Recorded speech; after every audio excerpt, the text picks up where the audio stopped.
You think bartering came first? Actually, debt did, and it may have started with a life or death promise. Your lungs are burning. The water is black. You owe your life to the hand that just pulled you from the river. That hand now owns something, not money, not goods, but a promise. A piece of you that you cannot hand back. Imagine that grip tightening even after the water is gone. This is the true birthplace of debt. It happened before coins, before written language, before anyone ever called it economy. A hunter returns empty-handed.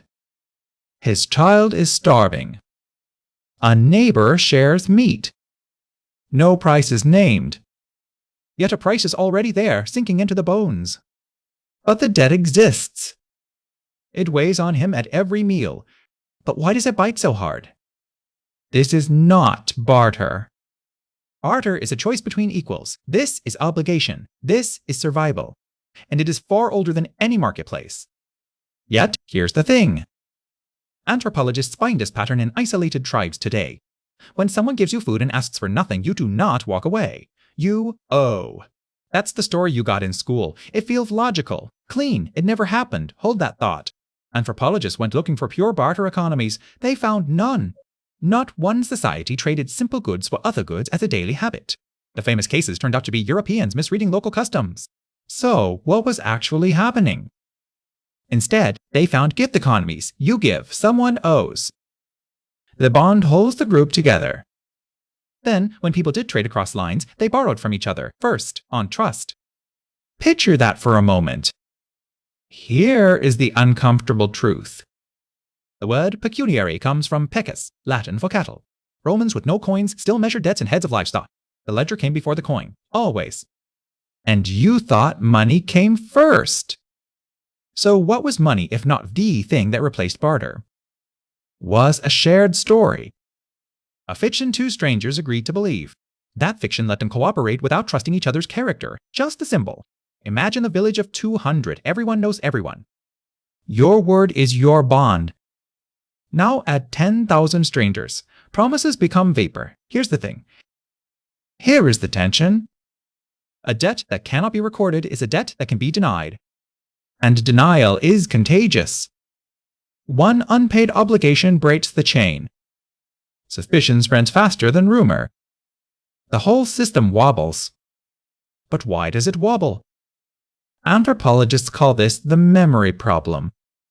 Without writing, a society can only track about 150 personal relationships. That is Dunbar's number. Beyond it, your brain simply cannot hold the ledger. Picture trying to remember a face you saw once. You needed to trade with people you'd never meet again. You needed to extend credit to a face you'd forget by spring.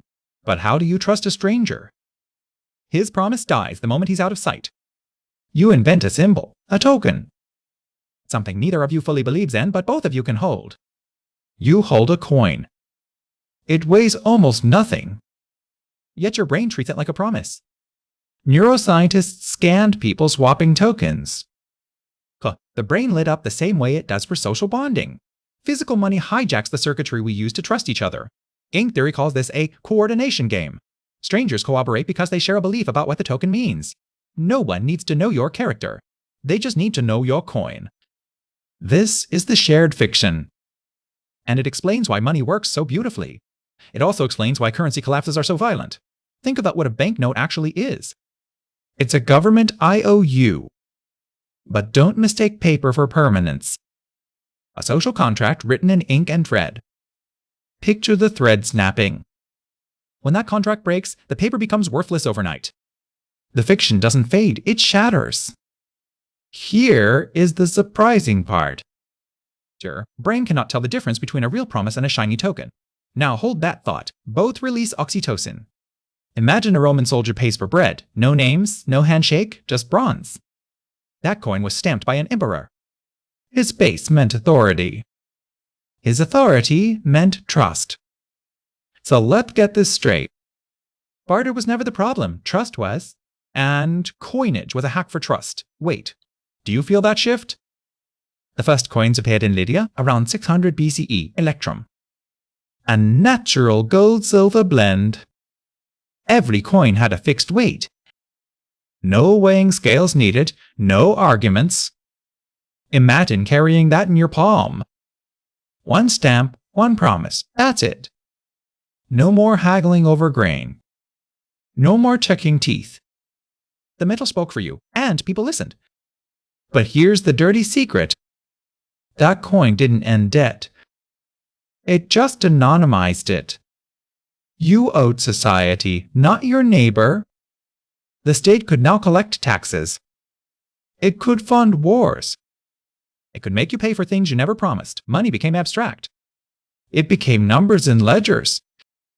And that abstraction let empires scale. Look at the money in your pocket. It has no value. Yeah! It is ink and metal. Yet you would trade hours of your life for it. That is a strange magic. Neuroscientists found our brains process these tokens like social commitments. We respond to money with the same circuits built for trust. Your brain cannot tell a coin from a promise. So money works because we all agree to believe. But here is the sharp edge. A shared fiction can be shared with anyone. But trust cuts both ways. It can also be weaponized by anyone. Rome debased its coins, the value evaporated, the trust vanished. Now picture the market stalls going silent. Empires fell not from armies. They fell when belief broke. Here's the thing, belief is the only real metal. So, money holds up a mirror. It shows our capacity to cooperate. Yet that mirror can crack. It also reveals our willingness to be fooled. Every transaction is a tiny vote. You are betting that the fiction holds. But this is only one piece of a much bigger story. The next mystery is already waiting on your screen. Tap it and subscribe to Dawn Theory to keep uncovering how we became human.